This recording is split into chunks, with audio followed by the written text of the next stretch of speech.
you came up and you said something, said AI saved my life. And I was like, man, I need to hear that story. I was very ill and very lucky to be alive. And when I discovered AI in mid 22, it was kind of magic. I felt this hope and relief that I could create again, that I could get my ideas out.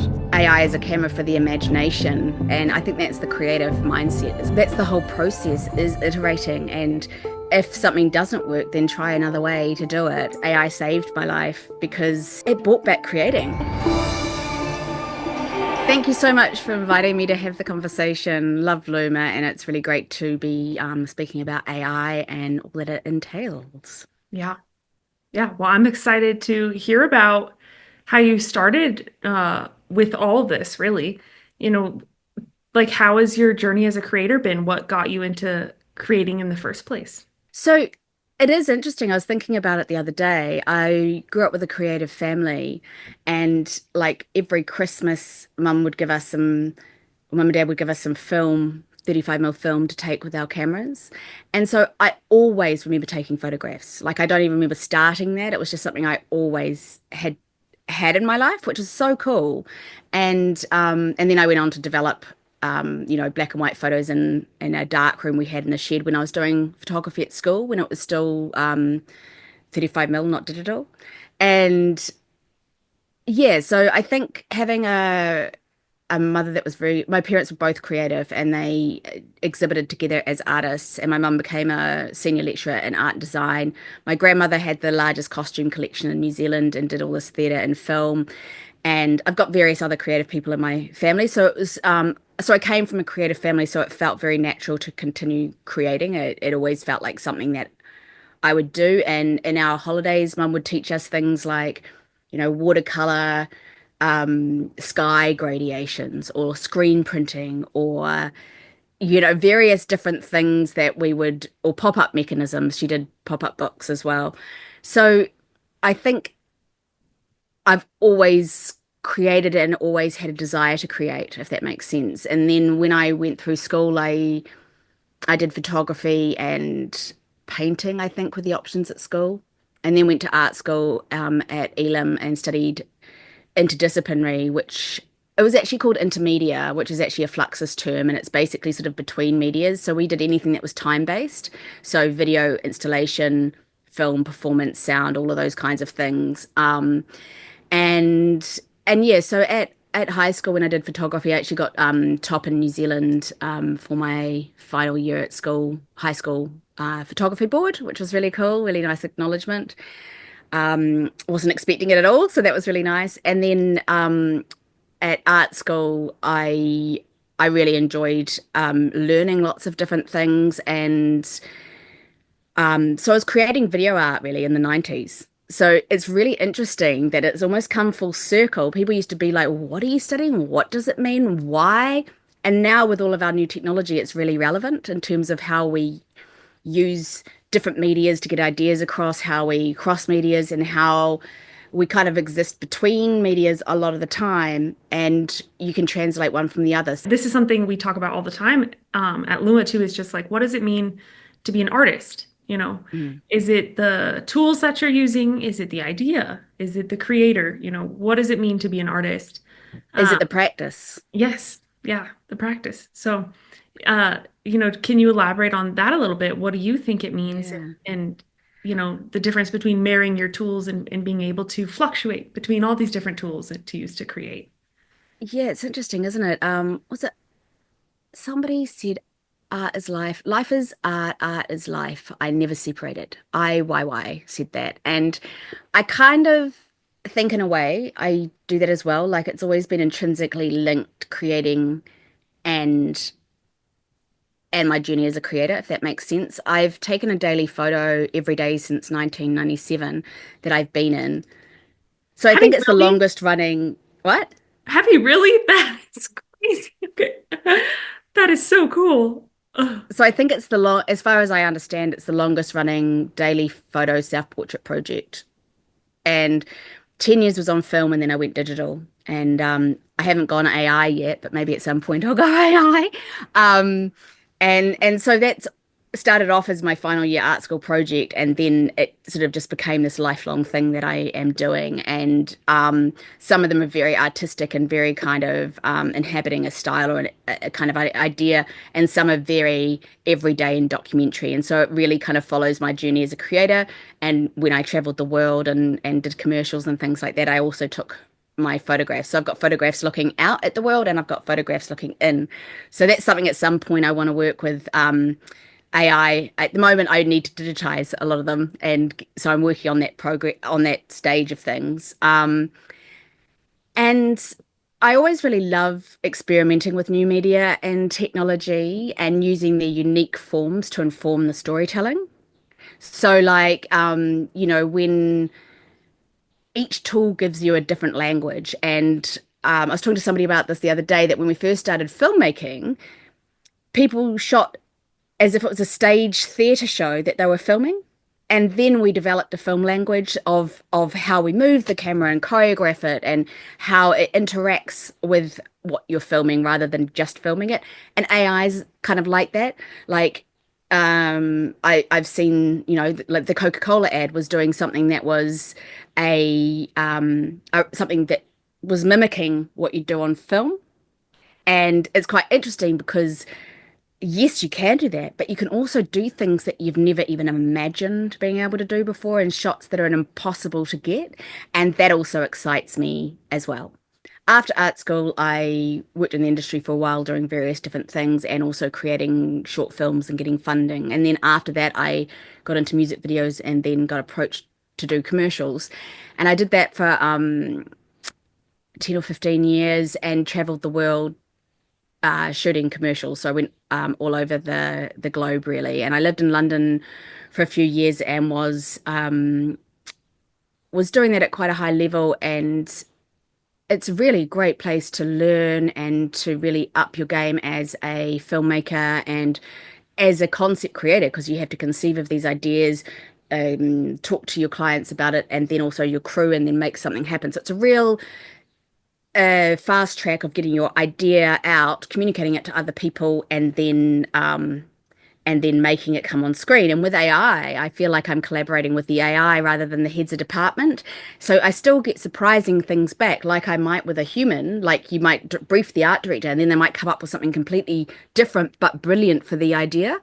And so I do find that there's a correlation between how I direct the AI and how I might write a treatment or direct somebody in film. When I was in London, I was on a job overseas and got something like a virus or and never got better.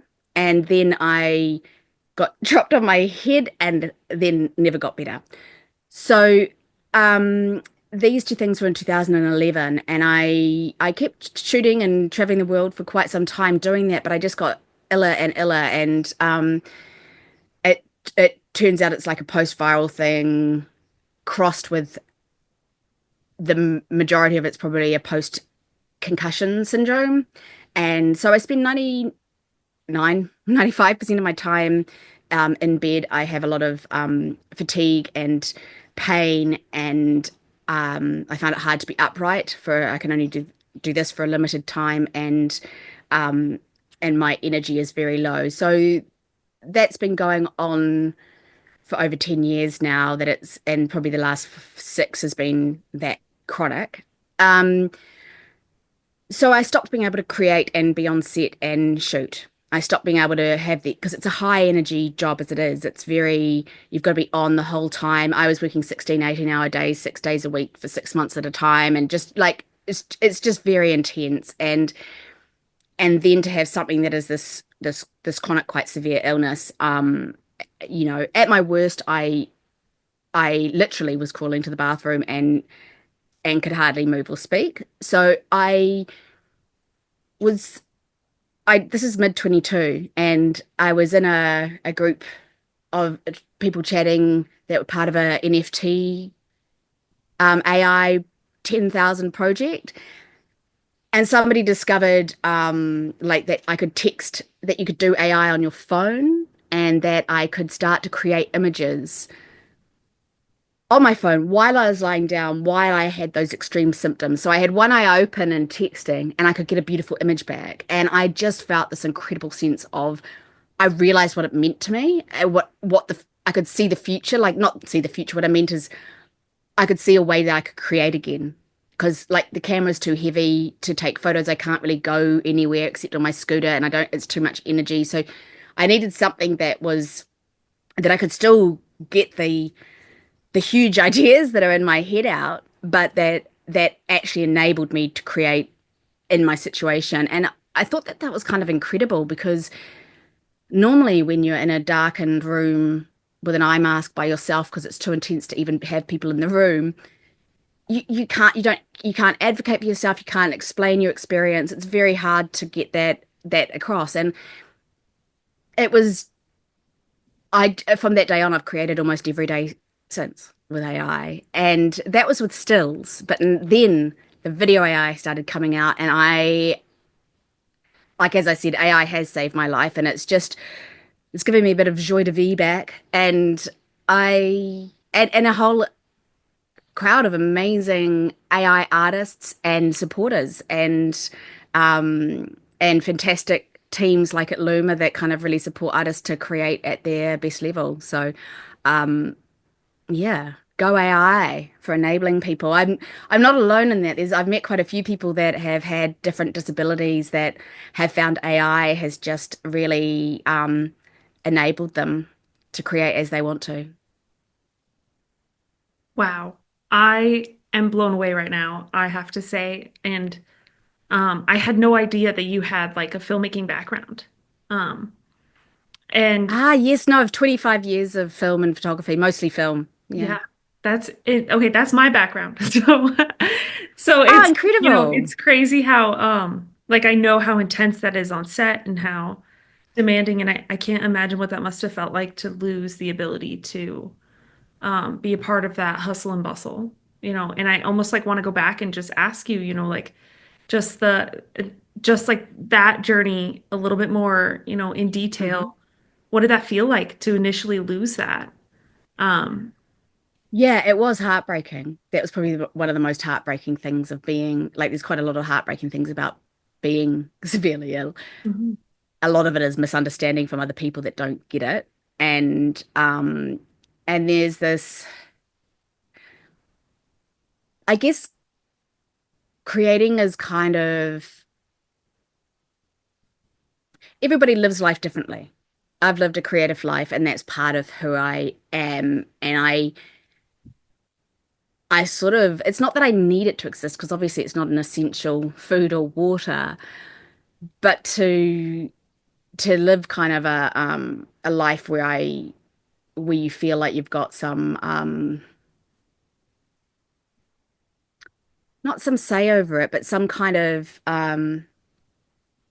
it's just a way of expressing yourself and what you're going through in the world. Like creating is now very different than before. Very similar, but also very different because of the experiences I've been through. But also and I talked about this a little bit on a podcast about how the slide into illness is the hardest bit because you don't know that you're as sick as you are. People around you are telling you you're not sick and that you just need to keep going. And everybody thinks you can push through things, which is what you think you can. But by doing that, I made myself much sicker and made it so that then, like with long COVID, say, if you keep pushing, your what you can do gets smaller and smaller and smaller. So you actually have to, and because I'm so tenacious and a workaholic, I just kept on going. Um, so I guess I was trying not to lose it. And I also kept my illness very private for a very long time because I didn't want to be judged by it ahead of what I was doing creatively. I didn't want it to lead, if that makes sense. But then there was a point that it was made sense, and it was with AI because finally something had enabled me to create in this situation. And so then it felt like the right time to come out as being ill. And it sort of felt like that. It felt like I had to like, a lot of my friends didn't know, a lot of my wider family didn't know. It was just very kind of like kept quite um small, I think partly because it took a long time to figure out what was going on as well. So it's hard when you're that ill, but you don't actually understand it completely. So but now we understand it a lot more, what's going on with me.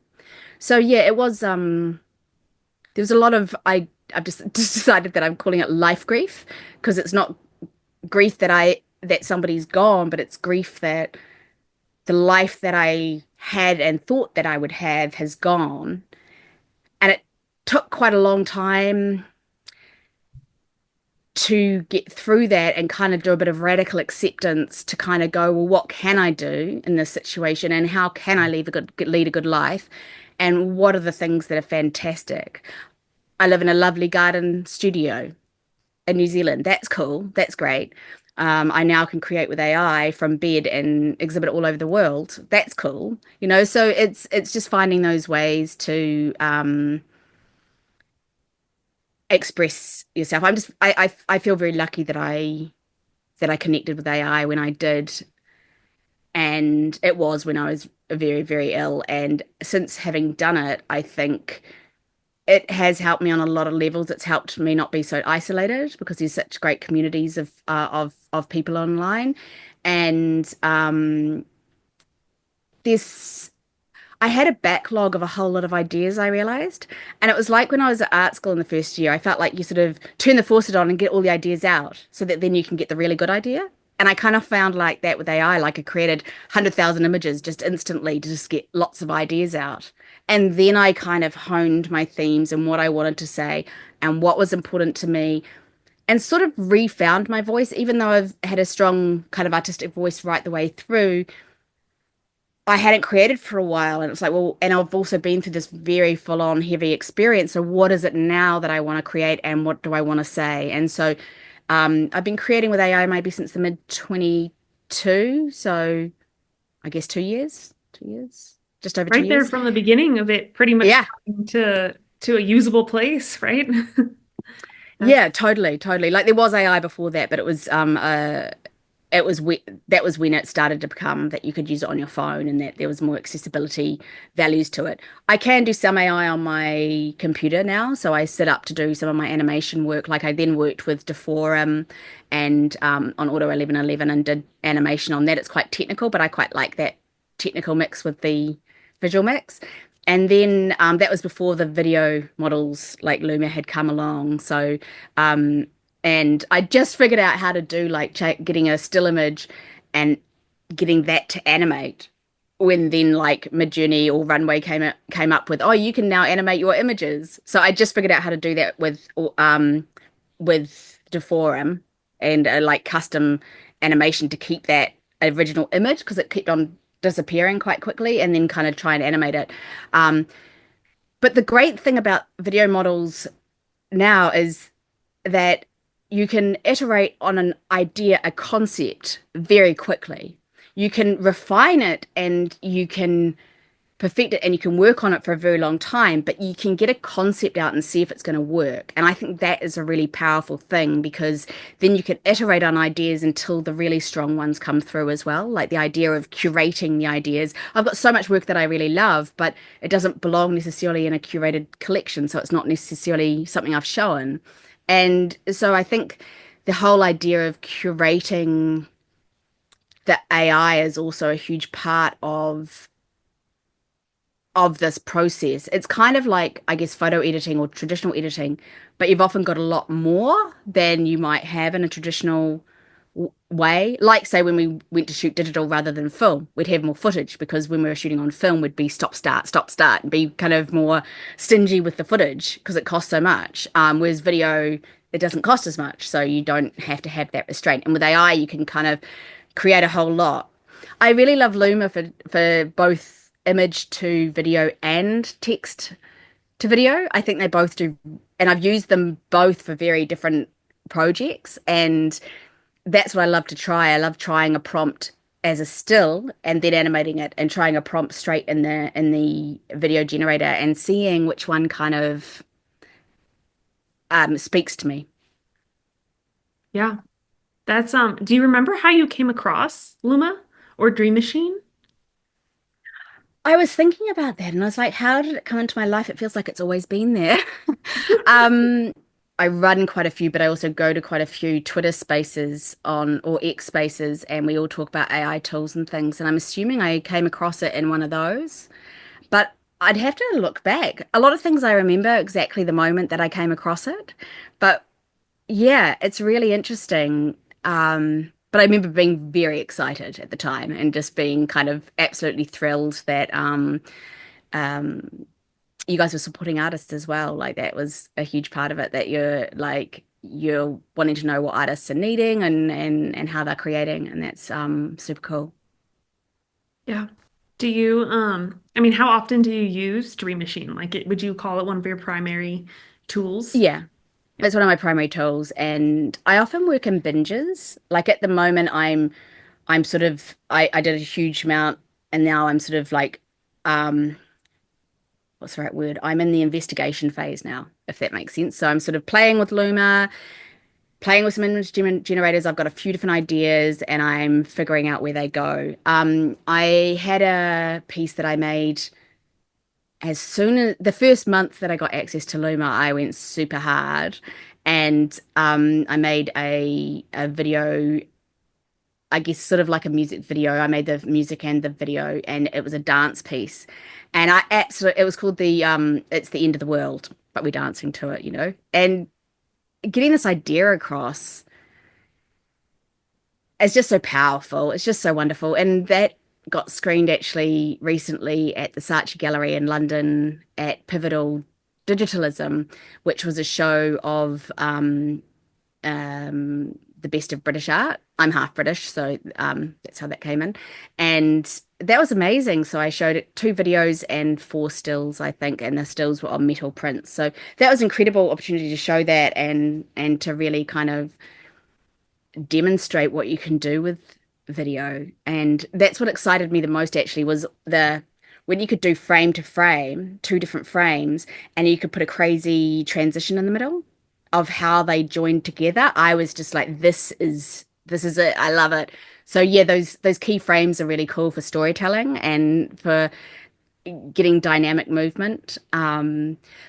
Yeah, and one of the things I'm working on at the moment is I'm working on a trailer for a film that I wanted to make when I was well but can't make. So I'm making a trailer with AI, and it's taken me a bit longer than I thought because I realized I want the faces to be very much like her, so training a model on her and there's a few details that I was rushing ahead making it all with Luma, and then I went, actually, I just need to get the characters totally spot on and then the way that the voices come across. And since I've been working on it, these wonderful voice tools have come out that you can dub things with lip sync.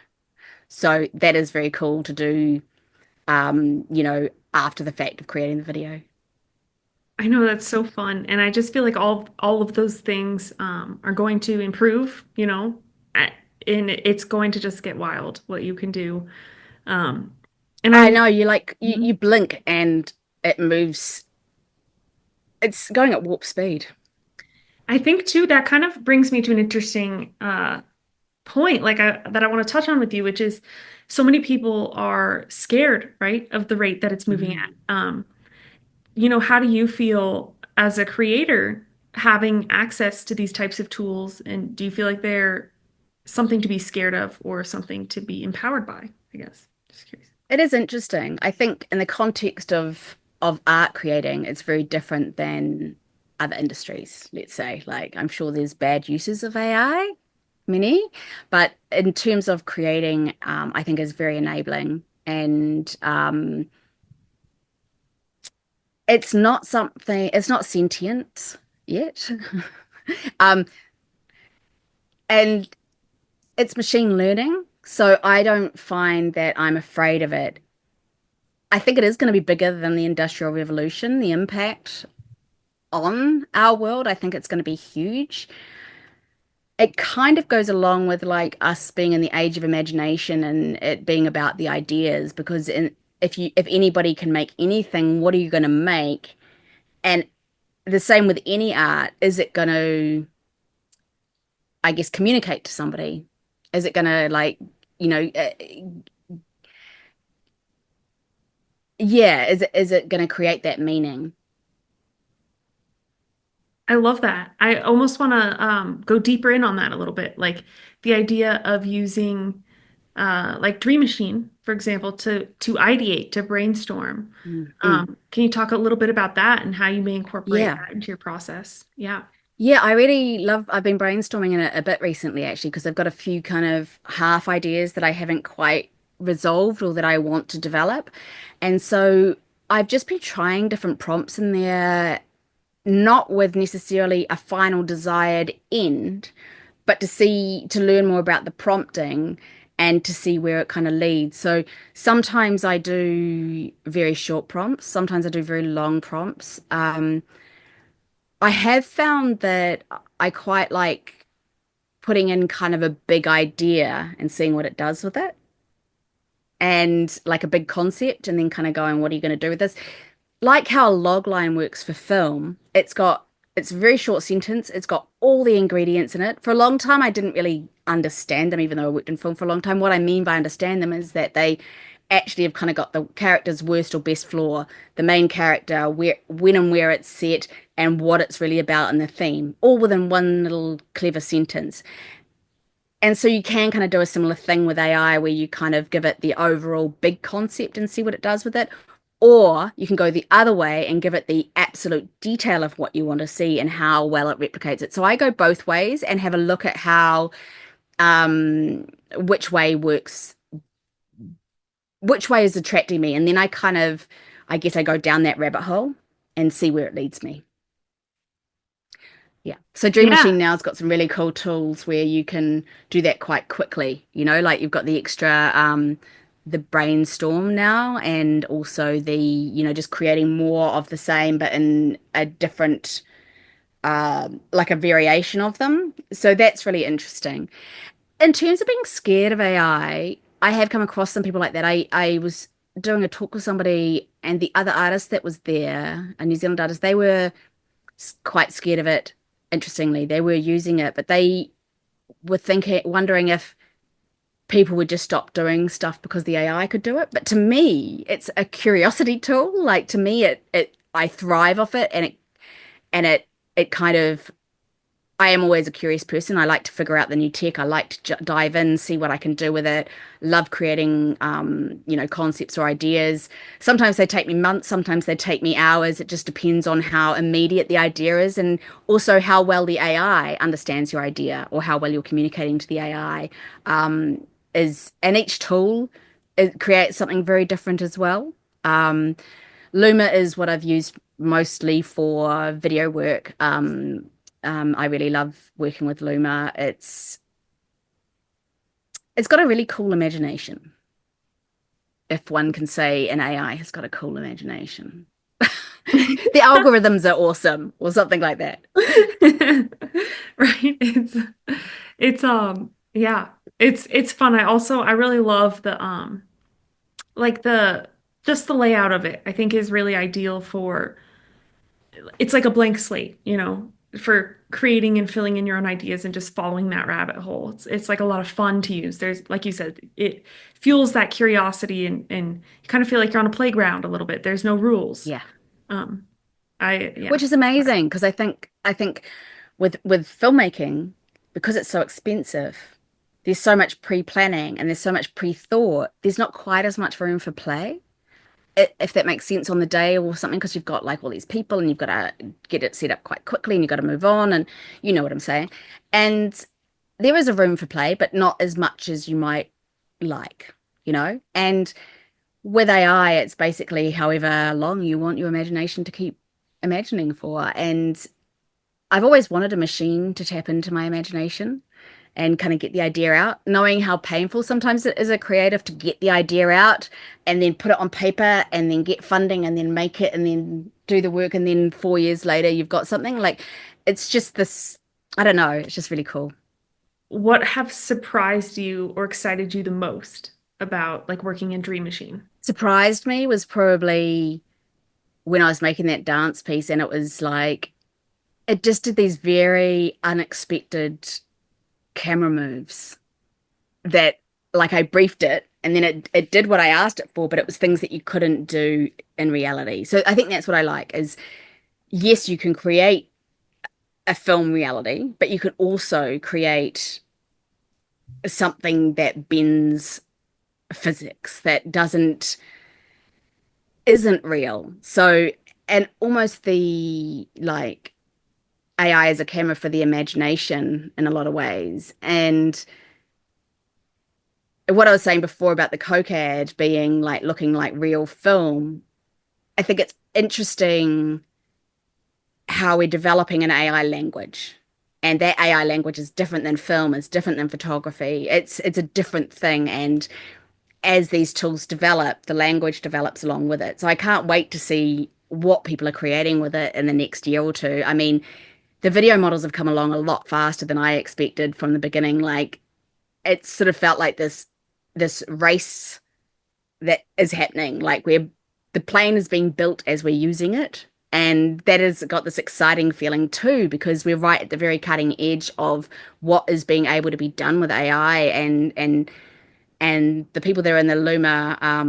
It's really great seeing what people are in the Luma Creatives program and seeing what they're creating with it and how everybody's creating something really different and with a different quality, with a different sensibility, and just the variety that you can kind of use. And I also really love getting choreography from Luma, like choreographing the people within it and getting them to dance. I really love that. Yes. Man, I love just hearing you talk about the future, also like where this is headed. And I'm so curious, like where do you see your creative journey going from here? Yeah, With it's AI, interesting, what isn't do you it? see for yourself? It's interesting, isn't it? It's going to be an interesting year, 2025. Well, lots of things. Where do I start? Um, I think there'd be sort of like a overall there'd be kind of a consolidation, I think, of some sort. Like it'll be more people will come into AI, but there'll also be a consolidation of, I think, ways that people approach things. And then I think it's also going to go more into the advertising industry, which will be really interesting. I'm with Gardening Club, and they're looking to do sort of commercials with AI in the next year. So that's really exciting opportunity to see where that goes. Obviously, I've done commercials before in a different format, so it's really different, but it's really interesting to see how that works with AI and what we can offer that you couldn't offer with post-production or shooting, like different things. And you can do what you can do with standard filmmaking, but you can do more also, different also. And then with my projects, as I said, I'm developing a trailer for a feature that I really want to do, but I think that's going to take me a little bit of time because it's got a lot of depth to it and a lot of particular characters, and it's set in the past, and it sort of needs more of a filmic reality than some of my other work does, which is more sort of, I guess, artistic. Um, and conceptual based. But my favorite is when story, concept, and visuals all come together. And then that is just like, that's when it's the bomb. That's what's so good. It is. Yes. Yeah, I love that. And so, yeah, AI makes that all kind of possible. And then I think also in the this next year, I think we'll be walking into our dreams more. That really excites me, walking into our dreams. And I mean that on the several levels. One is that quite literally they can start reading your dreams from I think fMRIs these days, and we might be able to recreate those, and I find that very exciting. But also that the AI is getting, I guess, more refined and more refined, that you know anybody with an idea that they can explain can make something, and that is so empowering. We'll be walking into our worlds also in a way that the 2D will become 3D worlds that we're in, that we can move around to take different angles and different shots. And I think that will really enable filmmakers as well, because then you can kind of go in, even if it's just with stills with rather than video at the moment, you can go and take a still from a different angle, and then you've go, cool, I can make that. So I think those kinds of things will be like the whole world building aspect and the kind of uh where you can go from AI, because AI can be as simple as I made an image in 2 seconds or whatever, a minute, or it can be like most of the people that I know that are creating AI are spending all of their time that they've got spared on AI because they just new tools come out all the time. And you like if you're trying to test some of the different tools, I was doing that for quite a while and now I've settled on a few tools so that I can actually get more of the actual work done. I might not sound like I've got low energy, but I've got really low amount of energy a day. So I also I work on things over a bit of time, and then I have binge creation periods, and then like binge like curation or editing or finishing them off. So yeah, I look forward to doing more exhibitions and more video work with Luma. It's yeah, I have many things planned. I just need now the extra energy. And I think also the integration of different tools is really interesting and how different tools kind of, because you're often not using just one tool, you're often using several. And it'll be interesting to see how the pipelines work in terms of integrating the different tools and how you can go from one to the other, like from a still to a video and then add the voiceover and the lip sync, and then you can do something else. It's very cool. It is. It's a fun, such a fun time to be in this space and to watch everything, to play with everything. Okay, I'm so curious. So, if you could give one piece Mhm. of advice to creators who are just starting out, and this doesn't have to just be AI creators, I think this could just be a creator in general in any medium, But you've been doing this a while, so you know. What would you say to them? I would say to them my favorite Samuel Beckett quote, which is ever tried, ever failed, no matter. Try again, fail better. I love that because we had it actually on a poster in the kitchen as a kid. And so it's always sort of been in my life, if that makes sense, and then it's like a lot of people go, I'm creative, I'm not creative, or I can do it or I can't do it. And it's like, well, try again, fail better. Like that's the whole process is iterating. And if something doesn't work, then try another way to do it. And I think that's the creative mindset as well. Now, if someone, let's say that there's a creator who is very hesitant about AI, Mhm. what would you say to them? I would say to them, a lot of the time people are worried about what what AI does and what images it's using. So I would say to them that it's not copying or collaging, it's diffusing. And I describe that as looking up into the clouds and seeing a cat or an animal in the clouds. And instead of the clouds, each one of those is like a seed, of the noise in AI. And so you get a piece of static, and in that you are seeing an image. So it knows what a cat is, it knows what pink is, it knows what summer is, and you ask it to make a pink cat in summer, and it will create a new image for you. It's diffusing it from noise, a completely new image. Sounds a little confusing, but basically, I sort of want to get across the thing that they're not using other people's images in the way that they are thinking they're using them, and that most people that I've talked to that have been hesitant, once I explain the process and show some of the work that doesn't look like anything else they've seen, they start to think about it a little differently. And also, once they realize that they can ideate on their own ideas and there's no gatekeeper to that, it's incredible for anything, for a painter, for a filmmaker, for anybody, because you can iterate ideas. And that's often the thing is finding the right idea. And when you've just got your brain and you're imagining it, you're imagining all the ideas. But with AI, you can iterate on them and see them and then find the gem amongst that. So you've got like a creative partner in brainstorming. It's also like, I don't know if, I mean, I'm sure this happened to you a lot, but like, years ago before I could just simply type a prompt and see my idea in seconds, I would have a notebook just full of Mm, ideas that never came to fruition hmm and never were developed and I never got to see through. Um, I love that these tools and Dream Machine in specific just allows you to so quickly see your idea, visualize it, try like different versions of it and build on top of that. Like that's a tool that artists just haven't had really ever, in the history of mankind. And so it's a fun, like new yeah, era that we're entering with that. We are, and you can, it is interesting because I've got notebooks or scrap boxes of pieces of paper with ideas on them, um, everywhere. Yeah. And so it is really cool to kind of go through your life of ideas and pull out the really cool ones and make them. And that's also what's quite amazing is I find it's quite amazing. So because I've been in bed with when I'm really sick, I can't really have any stimulus. I've got a very sensory overstimulation, so bright lights or noise. So because of that, I've spent a lot of time just lying by myself without any noise or any, like I got to the point I couldn't even listen to audio or visual or anything, and I just had to be in silence. So I've been in my own head a lot.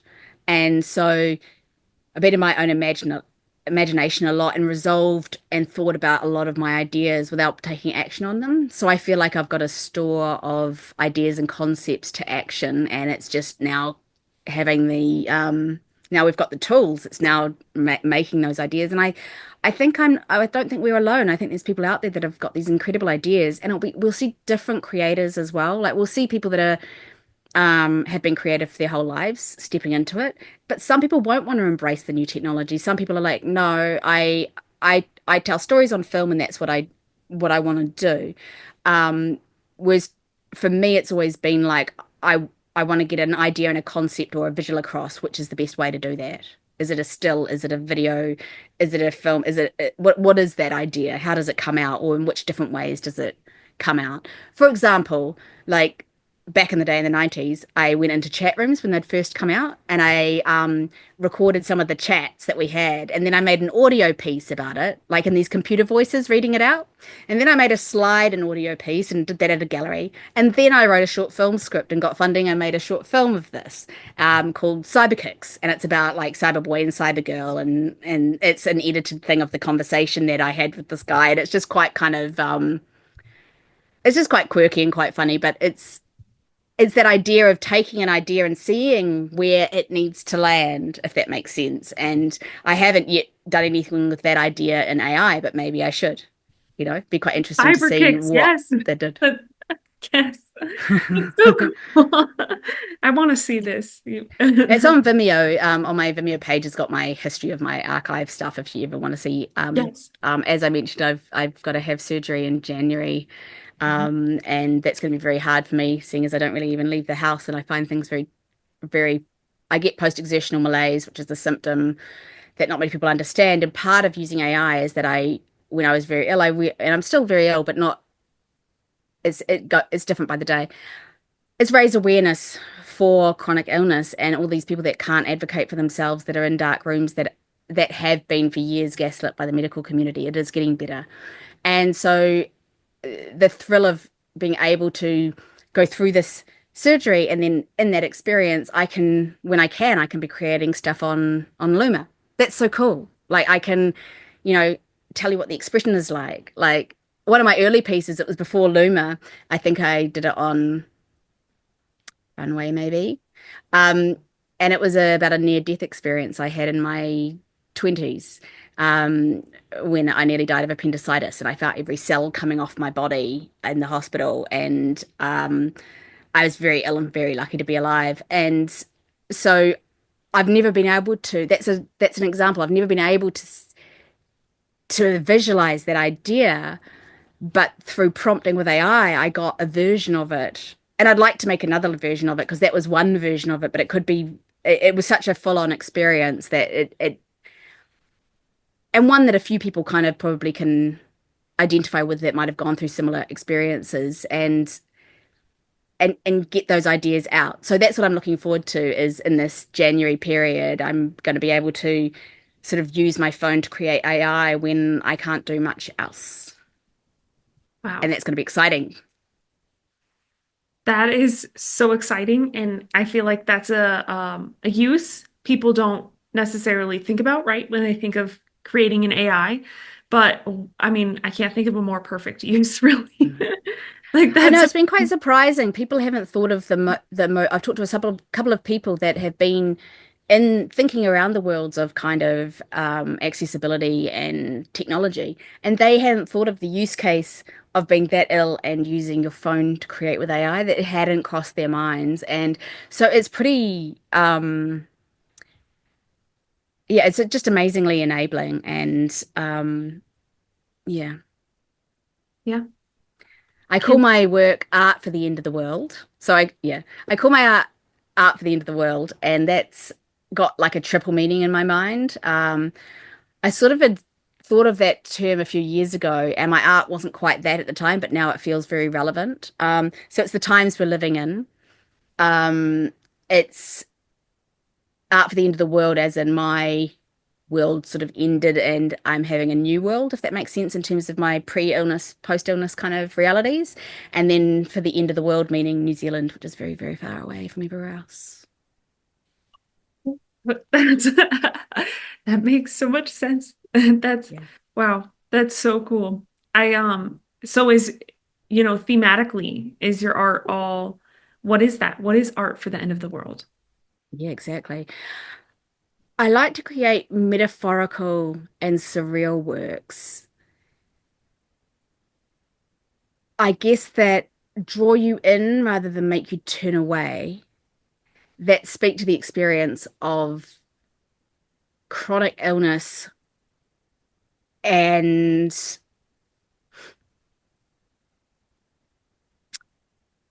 and the head spaces that that comes with, as well as the physical symptoms, if that makes sense.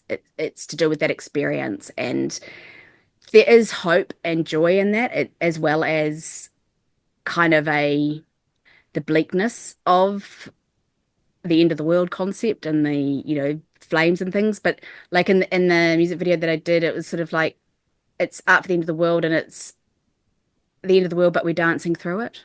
It's like, what other choice do we have? It's almost like playing the violin when the Titanic went down. It's like, um, yeah, so I'm excited about making more art for the end of the world.